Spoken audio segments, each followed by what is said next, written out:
ஒரு காலத்தில் ஆரான் என்னும் ஊரில் ஆபிராம் என்னும் மனிதன் வசித்து வந்தான். இவன் தகப்பன் பெயர் தேராகு. கர்த்தர் ஆபிராமிடம், நீ உனது ஜனங்களையும் நாட்டையும் தந்தையின் குடும்பத்தையும் விட்டு வெளியேறி நான் காட்டும் நாட்டுக்குப் போ. நான் உன் மூலமாக ஒரு பெரிய தேசத்தை உருவாக்குவேன். நான் உன்னை ஆசீர்வதிப்பேன். உனது பெயரை புகழ் பெறச் செய்வேன். ஜனங்கள் மற்றவர்களை ஆசீர்வதிக்க உன் பெயரை பயன்படுத்துவர். உன்னை ஆசீர்வதிக்கிற ஜனங்களை நான் ஆசீர்வதிப்பேன். உன்னை சபிப்பவர்களை நான் சபிப்பேன்.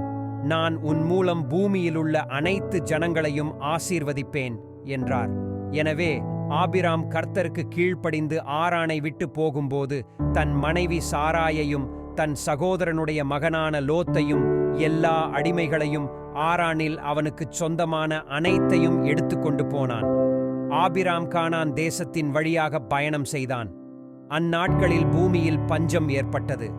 மழையில்லாததால் உணவுப் பொருட்களும் விளையாமல் இருந்தது.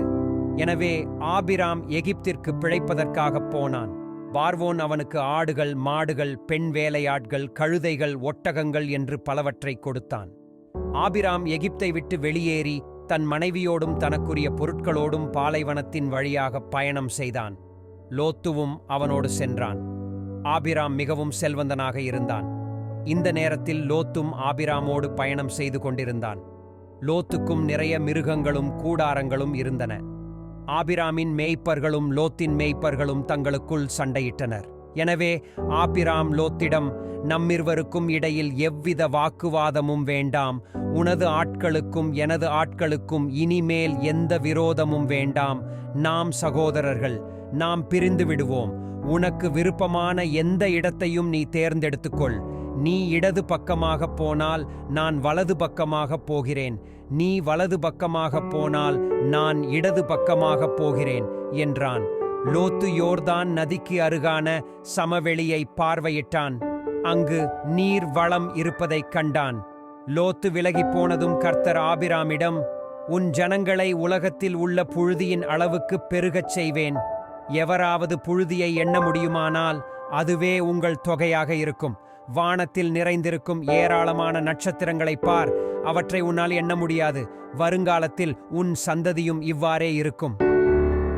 சோதோம் மற்றும் கொமோராவினருக்கு உரிய பொருட்களையெல்லாம் அவர்களின் பகைவர்கள் எடுத்துக்கொண்டனர்.